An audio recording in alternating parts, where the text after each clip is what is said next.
Compte rendu de la 95e réunion du Conseil de ministres.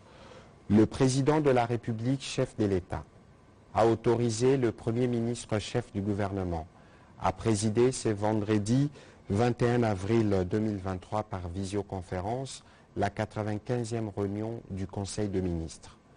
4 points étaient inscrits à l'ordre du jour, à savoir 1. Communication du Premier ministre chef du gouvernement. 2.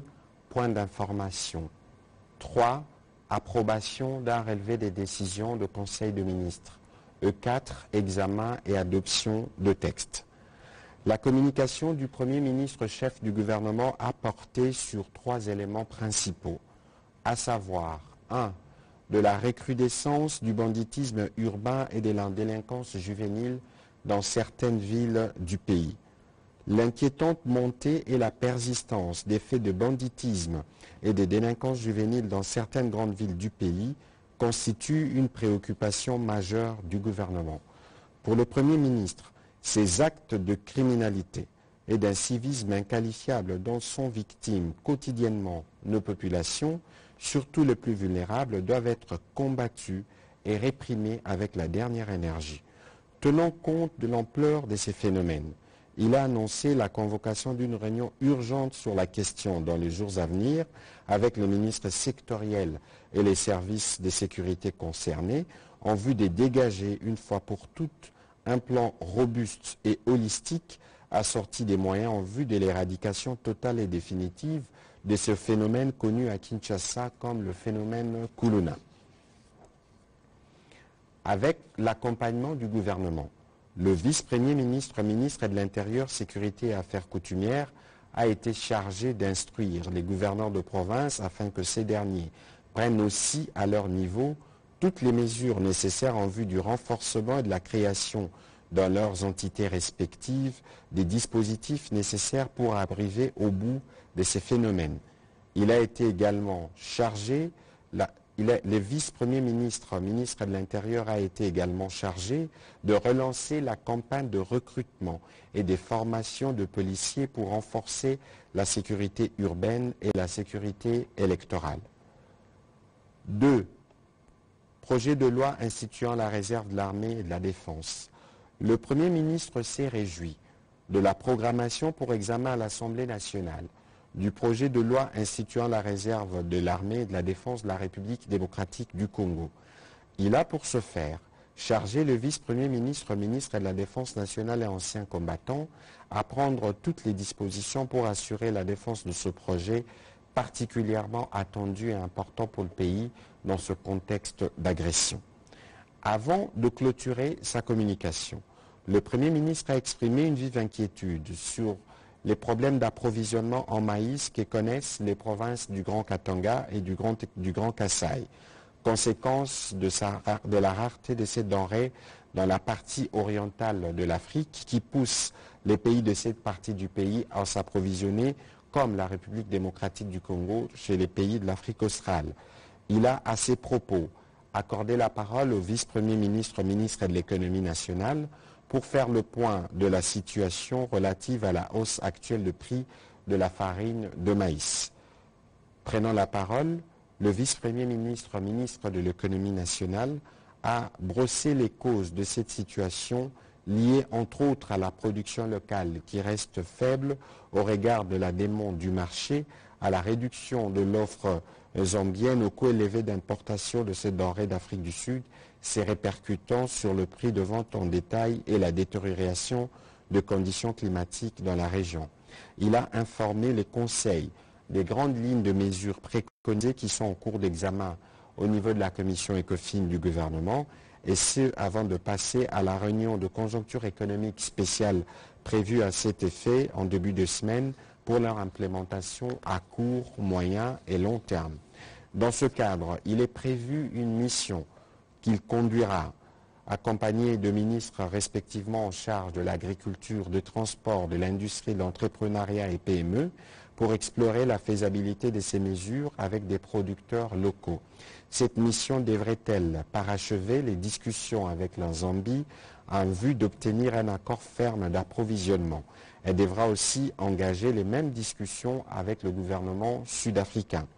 Il a aussi évoqué la nécessité d'apurer les arriérés de livraison en carburant à la Société nationale de chemin du fer du Congo afin de relancer son approvisionnement, ce qui garantirait le transport de produits agricoles et d'autres biens d'équipement utilisés dans de nombreux projets du gouvernement en cours d'exécution dans cette partie du pays et qui est desservie par la SNCC. Au deuxième chapitre du Conseil de ministres de ce jour relatif aux points d'information, le vice-premier ministre, ministre de l'Intérieur, Sécurité et Affaires coutumières, a présenté au Conseil l'État et l'administration du territoire. Durant la semaine qui s'est achevée, l'état d'esprit de la population a été dominé par les commentaires et réactions de l'opinion à la suite du report de la réunion des chefs d'état-major des armées de la communauté de l'Afrique de l'Est prévue à Goma, le commentaire en sens divers sur le cantonnement des rebelles du M23 et l'activisme inquiétant des miliciens en province de l'Ituri. Présentant succinctement la situation sécuritaire à travers le pays, le vice-premier ministre, ministre de l'Intérieur, est revenu sur la persistance des actes de représailles entre les Démilus, Lendo et Emma qui continuent à faire de victimes à travers les territoires de Djougou, Irumu, Mambasa et Mahagi, les cas de centres de négoce de Kiloeta et d'Itindei en secteur Banyali-Kilo, territoire de Djougou.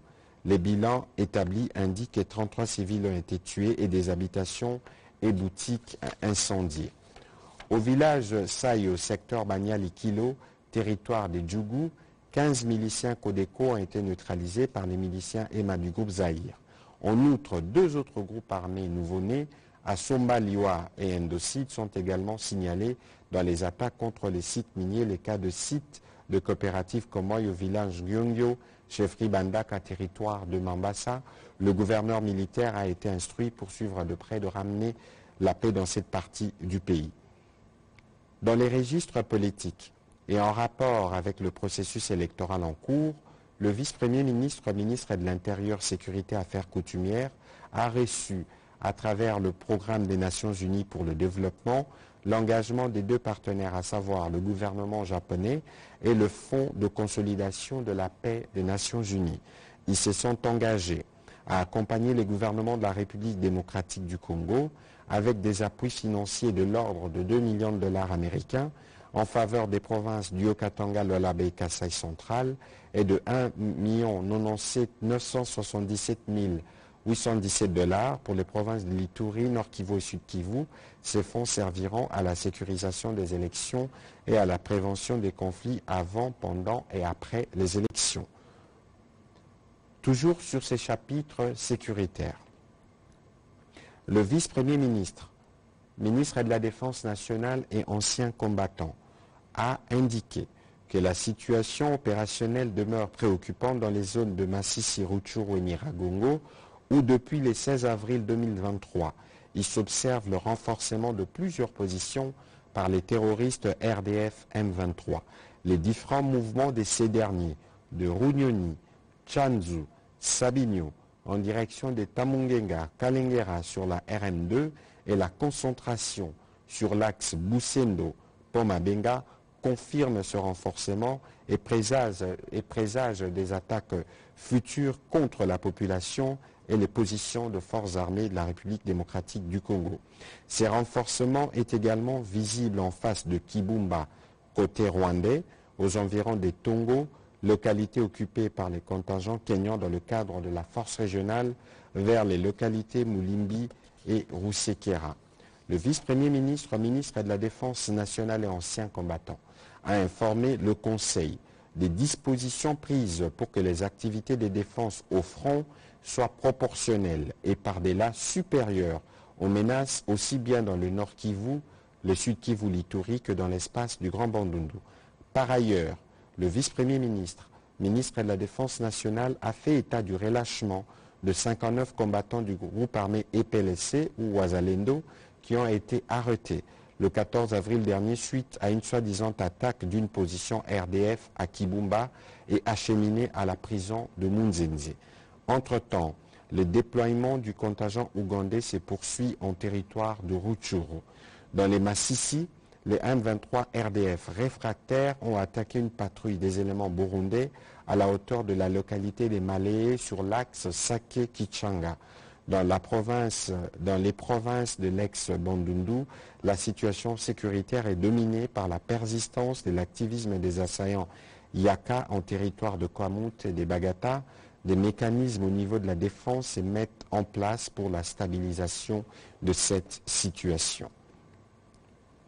Abordant le point sur la santé, le ministre de la Santé publique, Hygiène et Prévention a présenté la situation sanitaire du pays en 3 volets. En premier, la situation liée à la couverture santé universelle pour laquelle un établissement public dénommé Agence des réglementations pharmaceutiques à Corep a été créé pour garantir une bonne santé aux Congolaises et Congolais. L'enquête menée sur la qualité des produits pharmaceutiques renseignant que 60 à 80% parfois des médicaments posent problème. Le ministre de la Santé publique, Hygiène et Prévention a informé les conseils de la tenue de la revue à mi-parcours du projet régional de renforcement des systèmes régionaux de surveillance des maladies en Afrique centrale. Les objectifs de cette revue étant notamment de confirmer la pertinence des objectifs de développement du projet ODP dans les contextes actuels et d'évaluer le progrès réalisé et s'assurer qu'il demeure atteignable. Dans un deuxième temps, le Conseil a été informé de la situation de la vaccination zéro dose, car actuellement, le pays compte environ 4 millions d'enfants zéro dose. Cette situation peut être à la base de plusieurs épidémies, notamment la rougeole, la poliomyélite, etc. Face à cela, tout est mis en œuvre pour renforcer la vaccination de routine, impliquer les gouverneurs de province dans toutes les activités liées à la vaccination, préparer une vaste campagne de rattrapage des enfants non vaccinés jusqu'à l'âge de 5 ans, comme retenu au dernier sommet de l'Union africaine, et impliquer les ministères de la communication et des médias et ceux de l'éducation afin d'accompagner activement ces dites campagnes.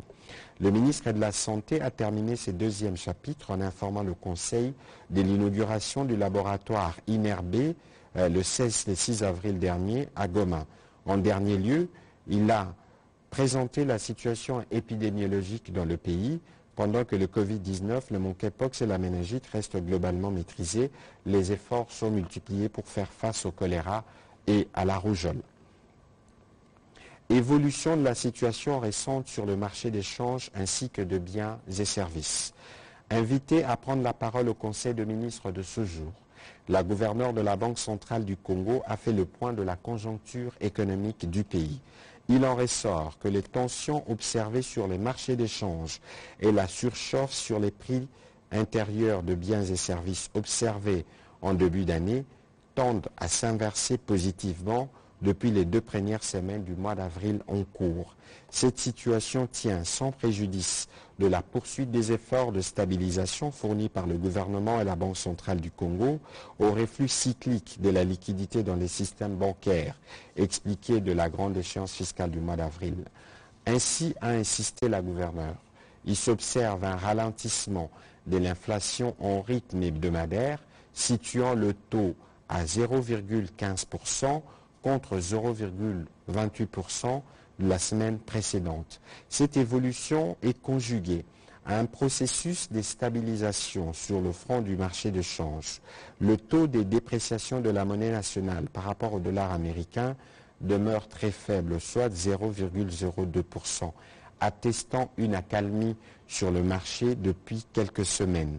Considérant les facteurs de risques externes liés à la conjoncture économique mondiale et interne relatifs à la guerre à l'est de notre pays et l'inflation importée, la gouverneure de la Banque centrale du Congo a encouragé le maintien de la coordination des actions au niveau des politiques budgétaires et monétaires et la poursuite de l'exécution des réformes structurelles retenues dans le cadre du programme avec le Fonds monétaire international. Le Conseil a pris acte de sa note d'information. Rapport sur l'état d'avancement de projets d'entretien et de construction de la voirie dans la ville-province de Kinshasa. Le ministre d'État, ministre des Infrastructures et Travaux publics, a présenté les considérables avancées enregistrées sur différents chantiers de projets particuliers réalisés et en cours de réalisation pour la réhabilitation et la construction de certains axes routiers ainsi que sur la lutte anti-érosive à Kinshasa et dans certaines provinces du pays. Ces rapports montrant les progrès qui ont été notés sur terrain a pris en compte les chantiers de projets en cours, financés notamment par les trésors publics, ceux en partenariat public-privé et ceux réalisés avec l'appui de bailleurs de fonds. Le Conseil a aussi pris acte de ces rapports. Rapport de mission aux assemblées de printemps FMI Banque mondiale et rapport d'évaluation nationale des risques de blanchiment des capitaux et financement du terrorisme. Le ministre des Finances a présenté à l'attention de membres du Conseil 2 rapports successifs. Le premier a porté sur la participation de la délégation gouvernementale aux travaux des assemblées de printemps de la Banque mondiale et du Fonds monétaire international. Outre les séances de travail avec les responsables de haut niveau de ces institutions de Bretton Woods, la délégation congolaise a eu une série de réunions respectivement avec le comité de développement du groupe de la Banque mondiale, le Fonds monétaire international et la dernière avec conjointement la Banque mondiale et la Société financière internationale. Il en ressort que l'économie de la RDC se montre plus résiliente au choc par rapport à d'autres pays de l'Afrique subsaharienne. Les performances macroéconomiques réalisées en 2022 au niveau de la croissance du PIB réel, des réserves internationales et de la mobilisation de recettes ont été félicitées aussi bien par le FMI que par la Banque mondiale. Le gouvernement a été encouragé à poursuivre les investissements dans les secteurs des infrastructures et les réformes visant l'amélioration de l'environnement des affaires pour attirer davantage des secteurs privés et réduire la dépendance de l'économie au secteur minier. Au sujet des pressions sur les marchés d'échange et l'inflation, il a été recommandé au gouvernement des politiques monétaires et budgétaires restrictives avec un accent particulier sur la réduction des dépenses de biens et services ainsi que de fonctionnement au profit des dépenses d'investissement. Dans la même veine, une décision du gouvernement a été sollicitée en ce qui concerne les inquiétudes soulevées par le FMI au sujet de l'augmentation de 30 milliards de francs congolais de l'état liquidatif de paye de fonctionnaires et agents de l'État entre janvier et avril 2023 pour atteindre 714 milliards de dollars avec possibilité d'atteindre 800 milliards de dollars à fin 2023. Ce qui est en déphasage avec les engagements pris dans le cadre du programme soutenu par le FMI. Avec la mission du FMI qui séjourne à Kinshasa, les discussions se poursuivent sur toutes ces questions en vue de la conclusion de la 4e revue du programme économique du gouvernement. Il sera en outre question de s'accorder sur les déclencheurs du fonds fiduciaire pour la résilience et la durabilité dont les montants total en faveur de notre pays pourraient atteindre jusqu'à 1 milliard de dollars américains. Le ministre des Finances a annoncé au Conseil qu'en vertu du principe de rotation, il a, au nom de la République démocratique du Congo, pris ses fonctions du président du groupe Afrique 2 du FMI et du groupe de la Banque mondiale composé de 23 pays africains. Il a été complété à ces propos par le ministre d'État, ministre du Budget, qui a également fait partie de la mission dépêchée à Washington. Abordant le 2e point de son rapport, le ministre des Finances a annoncé la finalisation de l'évaluation nationale de risque NR, de blanchiment de capitaux et des financements du terrorisme, et ce conformément à la recommandation 1 du groupe d'action financière GAFI. L'évaluation de ces rapports s'est faite avec la participation des services de l'administration publique, des institutions privées, des services d'enquête et des poursuites, de membres de la société civile sous la supervision de la cellule nationale de renseignement financier CNRF. Au terme de cet exercice lent et laborieux, notre pays a identifié, évalué et compris les risques auxquels il est exposé en cette matière. Ainsi, il s'est engagé à prendre des mesures idoines dans l'optique de rendre robuste et efficace son dispositif de lutte contre les blanchiments de capitaux et les financements du terrorisme, et ce, conformément aux standards du GAFI. Plusieurs recommandations ont été formulées, notamment la création des pôles spécialisés dans les parquets et les chambres chargées des affaires des crimes économiques au sein des juridictions compétentes, la mise en place d'un système d'identification nationale via le NIP avec comme pour objectif de doter chaque Congolais d'une carte nationale sécurisée, la révision des lois et des textes réglementaires existants et une implication sur la lutte contre les blanchiments du capital et les financements du terrorisme, le renforcement des capacités des autorités de supervision d'enquête et de poursuite ainsi que des assujettis. Le ministre des Finances a rassuré de la détermination du gouvernement à mettre en œuvre toutes les actions recommandées pour résorber les faiblesses identifiées dans le rapport précité. Sa validation par le gouvernement permet non seulement d'entamer la mise en œuvre du plan d'action résultant de cette évaluation, mais va aussi contribuer à la bonne exécution du plan d'action du GAFI dans le cadre de son processus ICRG pour sortir la République démocratique du Congo de la liste des juridictions sous surveillance renforcée. Le Conseil a pris acte de ces deux rapports. Dernier point d'information, évolution du processus vers la salubrité médiatique. Le ministre de la Communication et Médias, porte-parole du gouvernement, a présenté au Conseil les grandes lignes de l'évolution du processus vers la salubrité médiatique et mis en exergue les défis à relever au regard des résolutions des États généraux de la communication et médias. Il a indiqué que la promulgation de la nouvelle loi sur la presse est une avancée majeure pour laquelle tous les acteurs de ces secteurs ont remercié le président de la République, chef de l'État, et ont ainsi salué l'accompagnement du gouvernement. Ces cadres légaux, adaptés à l'environnement et aux défis actuels de l'exercice de la liberté de la presse, est une véritable fondation qui vient d'être posée dans les paysages médiatiques congolais.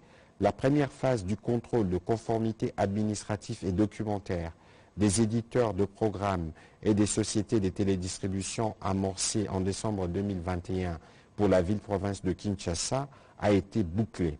La commission permanente instituée par arrêté ministériel depuis janvier 2021 a rendu les conclusions de ces travaux qui se présentent sommairement comme suit. Sur 98 éditeurs de programmes ou chaînes de télévision présents sur le bouquet public, seuls 64 ont satisfait aux exigences requises en la matière, soit 66%. Sur les 111 éditeurs de programmes présents sur les différents bouquets privés, seuls 20 ont satisfait aux exigences requises à la matière, soit 20%. Sur les 11 sociétés des télédistributions, aucune n'est satisfaite totalement aux exigences administratives et techniques requises et 10 chaînes de télévision émettent encore en analogique. Une série de moratoires a été accordée à partir du 21 juillet 2022 et plusieurs fois renouvelée afin de permettre aux impétrants de régulariser leur situation respective. 9 mois plus tard, le ministère s'est trouvé dans l'obligation de solliciter la prise d'acte par le Conseil des ministres afin de prendre des mesures ci-après. 1. La déconnexion d'éditeurs de programmes non en règle après une dernière période probatoire de 15 jours dès ce lundi 24 avril 2022 et la connexion de ceux qui les sont. 2. La déconnexion de ceux qui émettent encore en analogique après une dernière période probatoire de 15 jours dès ce lundi 2022. La récupération des dites fréquences par le ministère de PTNTIC vise leur utilisation dans le cadre d'autres applications. 3. Enfin, l'extension de ces contrôles administratifs et techniques dans une seconde phase aux différentes radios et autres catégories des médias.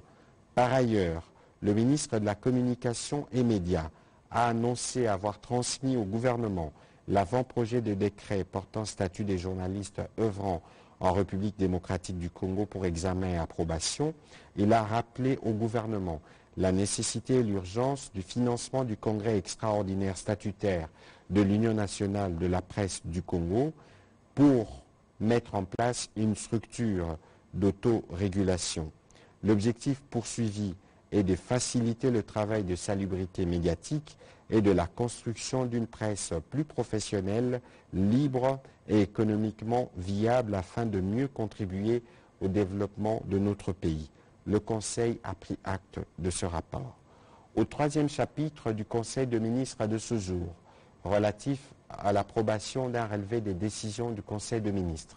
Le Conseil de ministres a adopté le relevé des décisions prises lors de sa 94e réunion tenue le vendredi 14 avril 2023.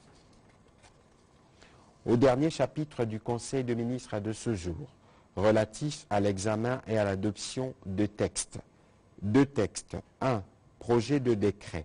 La ministre d'État, ministre de l'Environnement et Développement durable, a soumis au Conseil le projet de décret portant création, organisation et fonctionnement d'un établissement public dénommé Autorité des régulations du marché de carbone en République démocratique du Congo, AMK en sigle.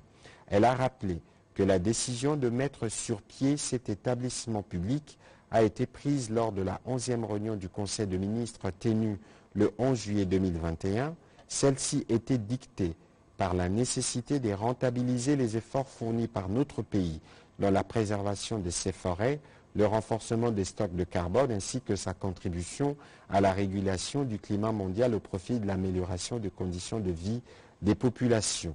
Évoquant quelques-unes des missions dévolues à l'autorité des régulations du marché de carbone, la ministre d'État, ministre de l'Environnement et du Développement durable, a précisé qu'elle est chargée d'organiser, de réguler et de contrôler les opérations d'achat de vente de crédits carbone en République démocratique du Congo. À ce titre, elle organise la régulation, le contrôle, le suivi et l'évaluation des activités de génération, d'achat et de vente de crédits carbone. Elle sera également chargée de mettre en œuvre la taxe carbone en conjonction avec les secteurs et services étatiques habilités. Après débat et délibération, le Conseil a adopté ce projet de décret. Deuxième projet de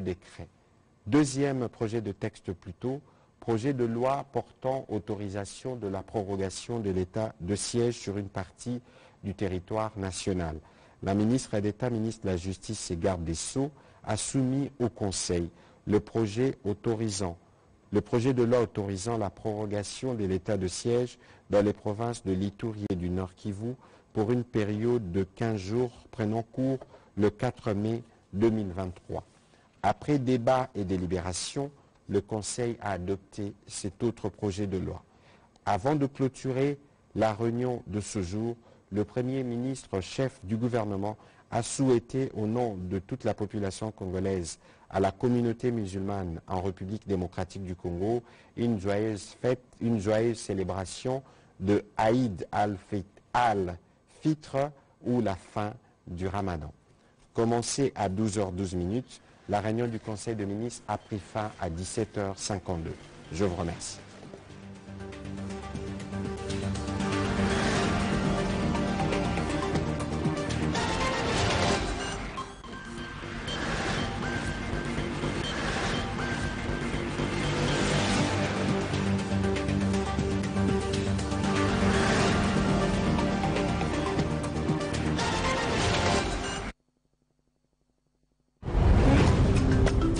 Halte au tribalisme.